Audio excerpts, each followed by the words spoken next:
Oh, and by the way, all these recordings are going to be under your class meetings channel. So that's why I wanted to have our class meetings in here, because then the general can be cluttered with a bunch of posts that I give, but then we can just have class meetings. Just if you're going back, you want to search for a specific recording, you can just find it all under class meetings.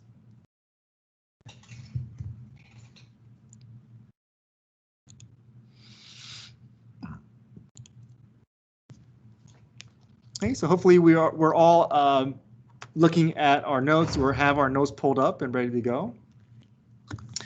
Again, feel free at any point in time, if you want to unmute yourself, if you have any questions, just go ahead and ask it. No need to raise your hand. I think sometimes I may miss that, and so just go ahead and unmute yourself, or you can write in the chat box. I'll try to check that frequently as well.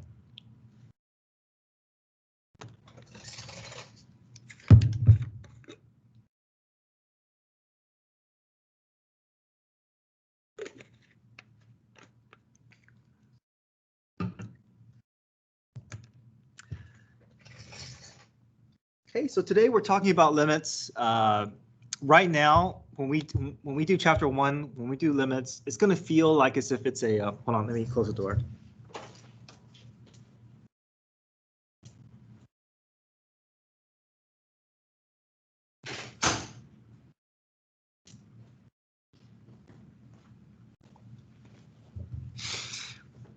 Okay, so when we talk about limits, it's going to feel like kind of a standalone topic until we get to chapter 2. So, but what we're going to see in chapter 2 is there's going to be a connection with limits. Limits is going to eventually be the extension that the concept of slope needs to kind of stretch that concept of slope out into derivatives and allow the slope concept to be more robust, where it can figure out the steepness of any curve, not just a straight line. So we're going to see how limits play into the derivative concept, the slope concept. But I think for now it's going to feel a little bit like a kind of a standalone topic, but we're going to make that connection in chapter 2. So here's definition. Limit is the y value that a function or graph approaches as the x value moves closer to a given constant. So I want you guys to highlight or underline the key word here, and that is the word approach.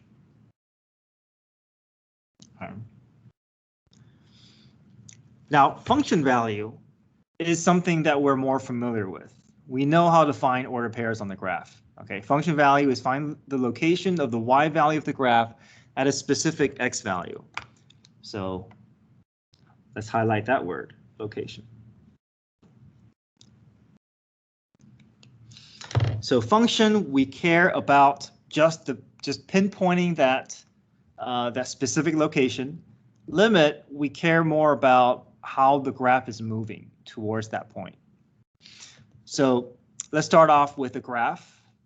Here we see a parabola with a hole and a point that exists somewhere else. I'm going to call this R of x. It could be R of x, it could be f of x. It's just that for this graph, they named it R of x. So the y value of the graph when x equals 2, so if I ask you what the y value is of the graph when x equals 2, we should look for the point and we identify the order pair. The order pair is 2, 1. So we say R of 2 is equal to 1. We could care less what's happening around the graph. All we care about is what's happening at that specific location. Okay. Now, when we talk about limits, we got to switch gears a bit. It's related, but it's not quite the same thing. Because with limit, we care more about the approach rather than what's happening at that point. So when we talk about limits, what we want to do is we want to find the connected parts of graph and use that rather than the point. So if we're talking about approach, we have to consider the connected parts of graph, and we see the connected parts of graph is up here, not down here. So what we're going to do is we're going to pick points on either side of 2. It needs to approach from both sides of 2. We need to consider the approach from both sides of 2. So to do that, we're going to pick 2 points. Let me write down the steps we're going to take. We're going to pick 2 points.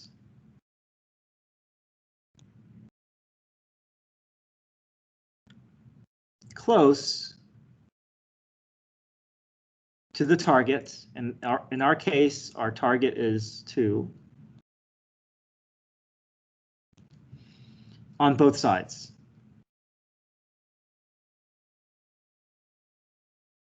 Pick 2 points close to the target on both sides of 2. So let's do that. Okay. There's our target. There's our target 2, but we're going to pick 2 points on either side of 2.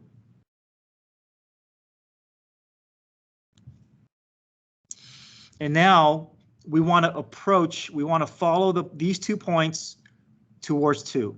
So here I'm going to move to the right. And then this point, I'm going to move to the left. And we want to look at those arrows. And we want to ask ourselves, are those arrows pointing me to the same location?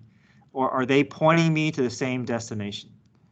And the answer is yes, right? Because the limit of the function, we see those 2 points, those 2 starting points, they're both moving as we follow along the path of the graph, they're both leading us towards a y value of 2, even though the y value of 2 exists somewhere else. Okay, the approach is consistent, and that's all we care about. The point doesn't have to exist at that location for the limit to exist. As long as the arrows are moving us towards the same destination, then that's enough for a limit to exist. So our notation is limit as x approaches 2 of r of x is equal to 4. We see that this is getting closer towards a y value of 4. This is also getting closer to the y value of 4. Okay, let me pause for a moment there. Any questions that you guys have so far?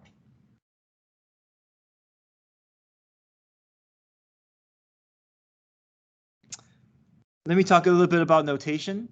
The way that we say this, a lot of times we say the limit as x approaches 2 is 4, and a lot of times we leave out what the function name is. And sometimes that can translate into writing it incorrectly. So sometimes, well, actually this happens a lot where students write limit as x approaches 2 is equal to 4 because that's the way that we say it. But when we do that, we're leaving out this notation that is that's important, or that's part of our correct notation. We have to indicate what we're talking about. Are we talking about f of x? Are we talking about r of x? Are we talking about an expression? So we need to make sure we fill that in. We don't want to just leave it as limit as x approaches 2 equals 4. You know, here we're not referencing what we're talking about. So make sure that we have something in place here. So watch your notation.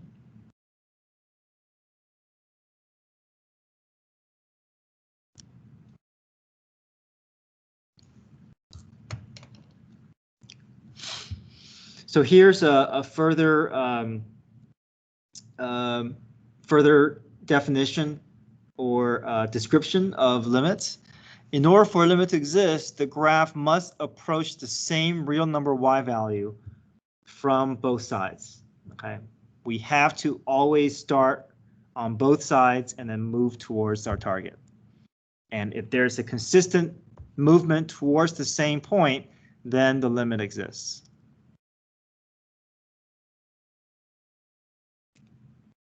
Okay, any questions so far? So now let's move on to what are situations where the limit does not exist? Okay, and I know maybe it's hard to see, but I meant for there to be a hole here. And then this is a filled in point there.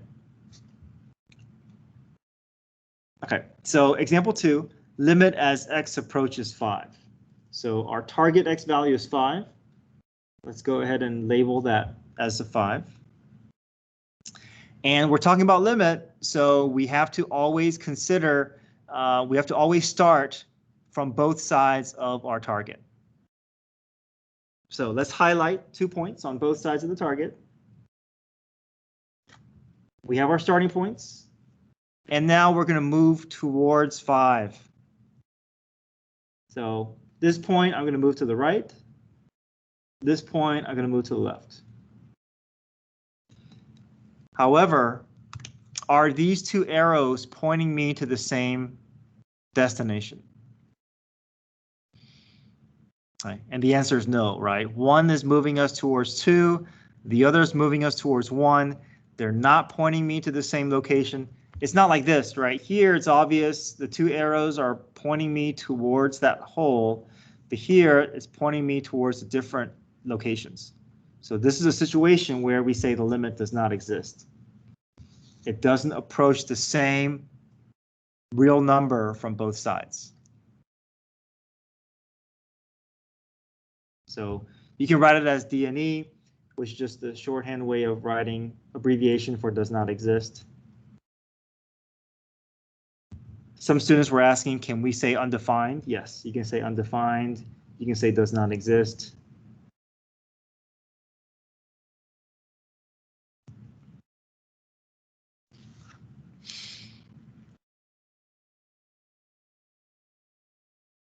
Okay, any questions? Now, to distinguish between order pair and limit, let me ask you this. What is f of 5 equal to?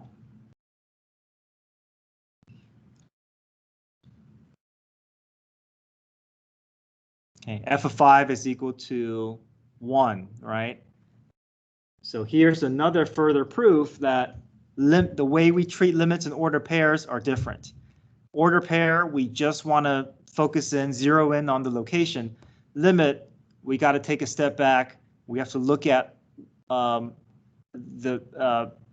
connected parts of graph around that target x value.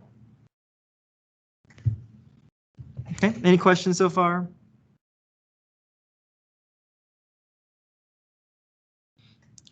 All right, example 3. Another instance where the limit doesn't exist is with vertical asymptotes. So here we have limit as x approaches 3 of f of x. I'm going to highlight 3. And just like before, we're going to start on either, we're talking about limit here, so we have to start from points on either side of our target. And now I'm going to move towards my target 3 along my along the path. So this is taking me to going up, and this is also taking me up. So from this side, it's going towards positive infinity. This side is also going towards positive infinity.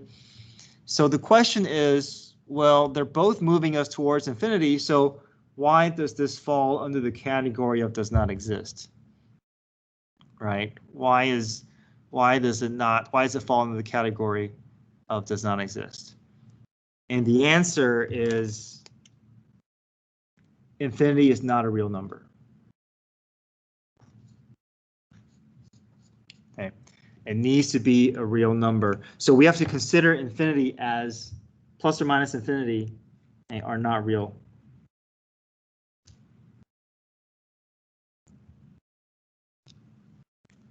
Okay. So we say that the limit does not exist. However, having said that, we do have consistent consistent does not exist behaviors from both sides.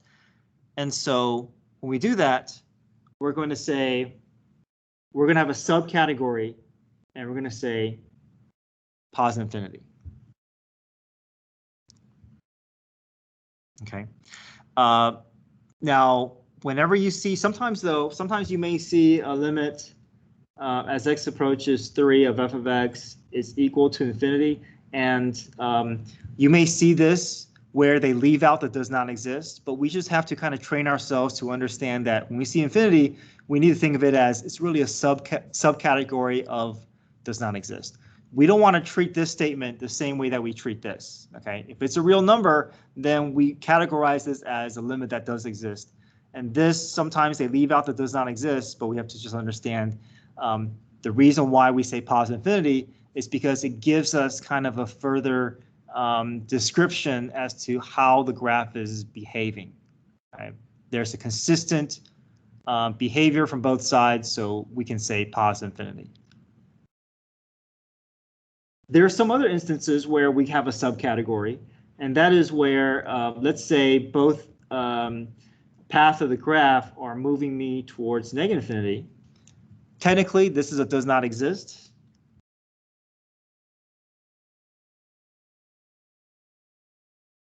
But we do have a consistent movement of those arrows going in the same direction. So we have a subcategory that we can say it's negative infinity. And what if the arrows are not moving in the same direction? So one's going up, the other's going down. If that's the case, because there's no consistent movement from both sides, there's no subcategory. We just say the limit doesn't exist. So basically, I want to conclude that all these does not exist. It's just that sometimes we're able to provide a subcategory if the two branches are moving in the same direction. But if they're not moving in the same direction, then we just leave it as does not exist. We don't have a subcategory. Okay, any questions? Now, example 4 is one where it's more rare. We're not going to see this probably beyond what we're doing here in this example. So let's say this is a strange function, sine of 1 over x. It's one of these oscillating functions where it doesn't settle on a value, and we can't really pinpoint the behavior from either side of 3. So if you were to graph this in your graphing calculator, no matter how much you zoom in, it's still going to be a jumbled mess. So because we can't get a good read on this graph, we say this limit also does not exist.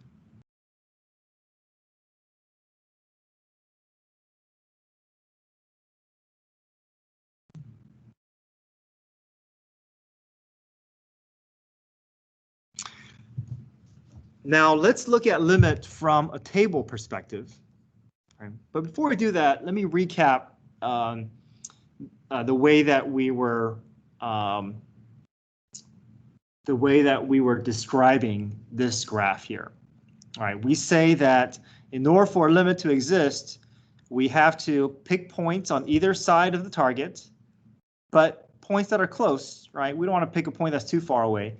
So I want to pick points that are close, and I want to move towards that target x value and then see if the y value is consistently moving towards the same number as well.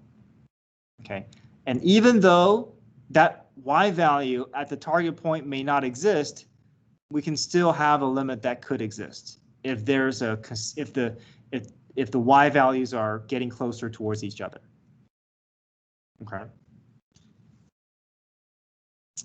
So in this case, we have that same situation where we want to find the limit as x approaches 1. We see that the order pair doesn't exist, just like the graph that we're starting off with example 1. So I can say that if I were asking you what f of 1 is, you will say f of 1 is undefined or does not exist. But we have some detailed information of the behavior around 1 where we can make a conclusion as to what the limit is. So just like with the graph above, if we want to find the limit as x approaches 1, we pick points that are close to 1 on either side of 1. So these are just ordered pairs that are produced by plugging into the function or plugging into the expression. If I plug 0.9 in for the x's, in return I get 2.71. If I plug 1.001 in for the x's, in return I get 3.003. So I have all these ordered pairs here, and look at how the x value are moving towards 1. So I know that I'm going to be looking at the behavior of the y values. Now look at the y values here. We're going to follow these y values, and we're going to look to see what are the y values getting closer towards. Okay, there's a consistency, right? These y values are getting closer towards, it may not reach it, but it's kind of pointing us towards what? It's getting closer towards, okay, towards 3. And so that's enough for us to conclude that the limit of this function as x approaches 1 is equal to 3. Just like above, right? Here, it never reaches 4, but it does get closer towards 4 where we can make that conclusion.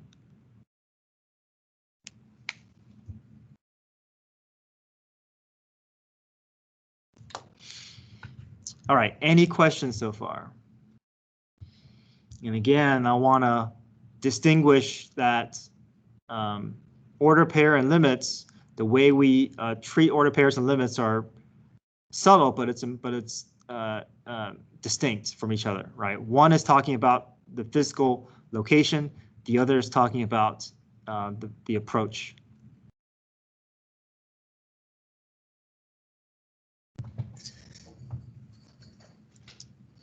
All right, let's go to the next page. Let's look at some examples here.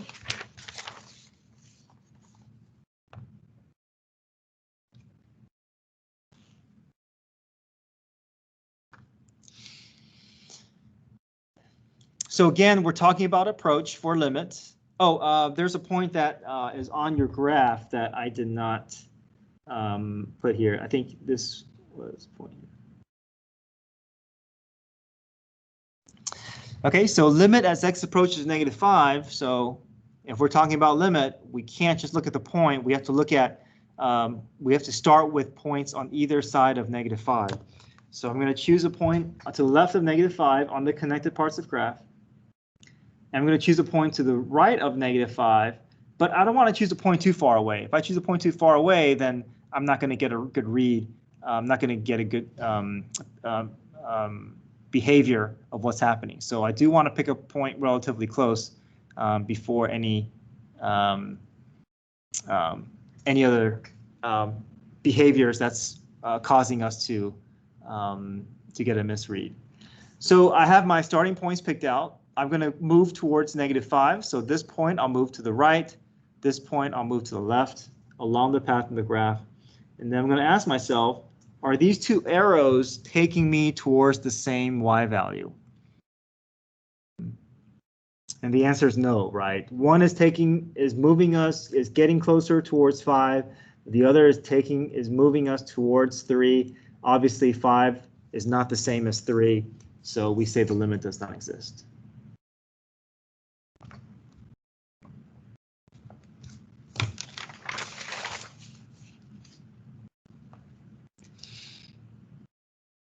Now, to provide some distinction, let me do a 1b here. Let me ask you what f of -5 is. So f of -5 is different, right? Because now we're switching focus. We're just pinpointing the location. So the hole doesn't exist, the hole doesn't exist, but this point exists. So we say the order pair is at 1.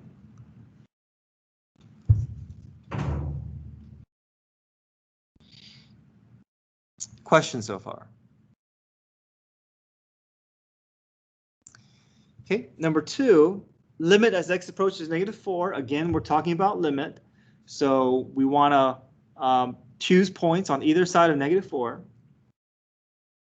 So I'll choose a point to the left of -4. I'll choose a point to the right of -4. And I'm going to follow the path of the graph towards -4. And are those two arrows moving me towards the same y value? And the answer is yes, right? They're both moving me towards a y value of 1.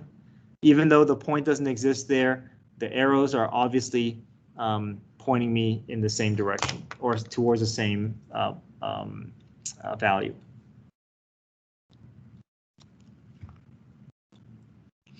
I had a question from previous class, from a previous student from previous class asking, wait, this looks like I'm choosing a point above and below rather than left and right. And the reason why is because this graph is very steep. So when the graph is very steep, it looks like one point is above and the other point is below. But we're just going to treat it like we would if there was a graph from left to right. I mean, it's just a steeper version of a horizontal line. So sometimes, you know, if the line is really steep, it may look like I'm choosing a point above and below, but really I'm choosing a point to the left and to the right. It's just a little hard to distinguish if the line is really steep. Okay, next one, f of -3. F of -3, I just want to know, does the point exist? So if I look at the graph here, f of -3, it goes right through that point. And so f of -3 is equal to -2.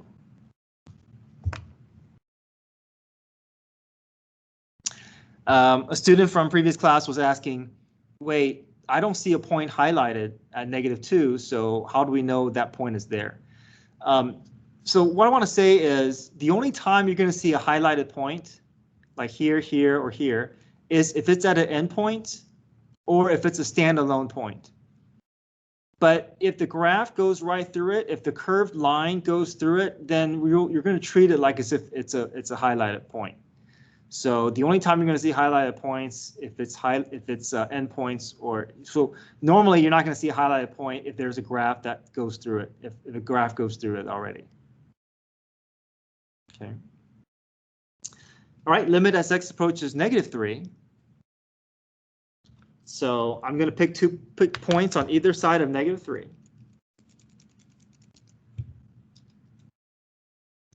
So I'll pick a point here. I'll pick a point here, and I'll move towards -3. And as I move towards -3, these two arrows are also moving me towards the same y value. It's also moving us towards -2. Sorry, I need to get different color pens so that it's easier to distinguish. Maybe blue will work. So if I pick a point here, the arrows are moving me towards the same y value. Now, there is important observation that I want to see if we can make here. Notice the ordered pair and the limit, right? We treat them differently, but we're getting the same number. We're getting the same answer here. Okay. So let me just do another example here. Let me call this number 8 and 9. So let's focus our attention at this point here. Limit as x approaches 4 and f of 4.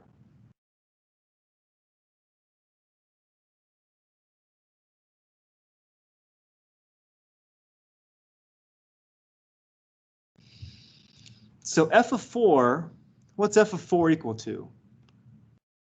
So can someone unmute their mic or write in the chat box? -1. Good, right? We're just pinpointing the point, pinpointing the location at -1. The limit as x approaches 4. Again, we have to, if we're doing limit, we got to pick 2 points, right? Start with 2 points. And as I follow the path of the graph, what do you notice? Is it moving us towards the same value? Yes. And limit is also what? -1. Okay, good. So I want us to look at the behavior of the graph. I want to see, can you make some general observations as to when is the graph going to be giving us different limit versus order pairs versus when can we guarantee that the limit and order pairs are going to be one and the same? There's something visual about graphs where we can say, okay, I know in this instance, I'm always going to get the same value. It doesn't matter if it's order pair or limit. Okay, in this instance, I know I'm not going to be getting the same value.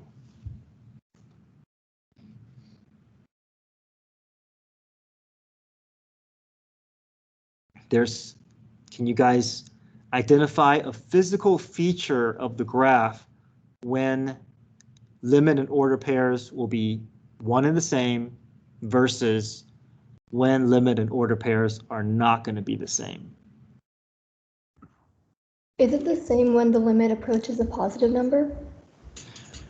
Not necessarily, Okay. because here we have limit approaching a negative number, and it's one and the same. It's something. There's a physical quality of the graph. Is it when it approaches a vertex? No, not when it approaches a vertex, because this is not a vertex, right? I mean, we can apply it for this point as well. It could be at a slope. Something else. I want you guys to wrestle with this a little bit, because this will carry us into next week. They're not the same when it approaches a hole?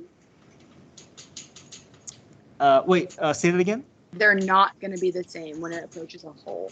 Okay, so extend that a little bit. So when are they going to be the same?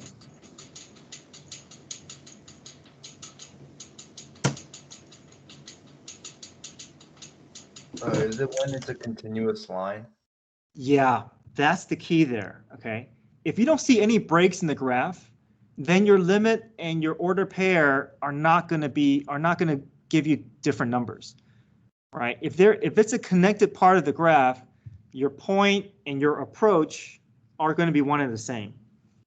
Okay, so this is going to carry us into next week. We're going to discover this a lot more next week, but I want you guys to be able to kind of visually understand that concept, right? If the graph is continuous, if there are no breaks in the graph,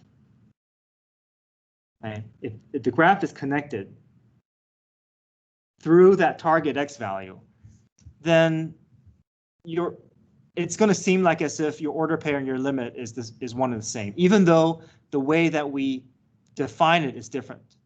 Okay. But it's really only going to show its difference when we see a disconnected parts of the graph. If there's a hole, if there is a vertical asymptote, if there are two separate branches, then we're always going to get different answers, or we're always going to get, how about this? Well, it's possible that both could be does not exist, okay? How about this? Maybe I can say we're always going to get it does not exist for either limit or the order pair or both, okay? So basically, you're never going to get, if the graph is disconnected, you're never going to get two real numbers. If the graph is disconnected, your limit and your order pair, one of them is going to, if not both, is going to display it does not exist. And this is where the difference is going to show up between limits and order pairs when there's disconnected graph. If the graph is disconnected, if the graph is connected, the difference is kind of hidden. We're not able to see the distinction when the graph is connected. Next week, we're going to talk a lot more in terms of, we're going to have a much more structured notation when we talk about continuity and limits. Okay, but for now, I think if we can recognize that, I think that's really good. Okay, I'm running out of time here, but maybe you guys can try number 5, 6, and 7.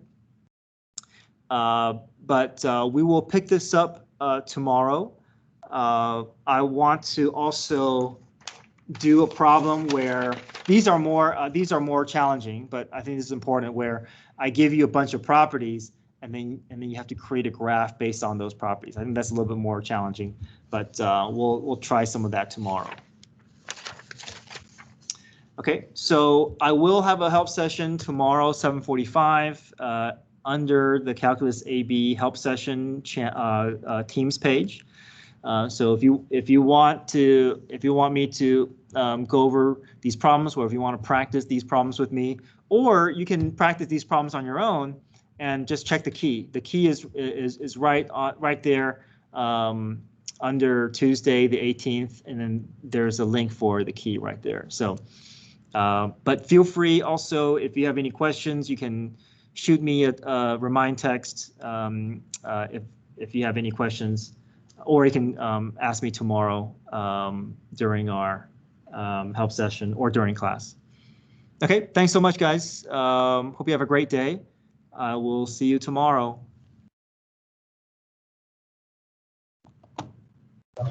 Bye. Thank you. Thank you. Thank you. Thank you. Thank you. Have a great day. See ya. Bye.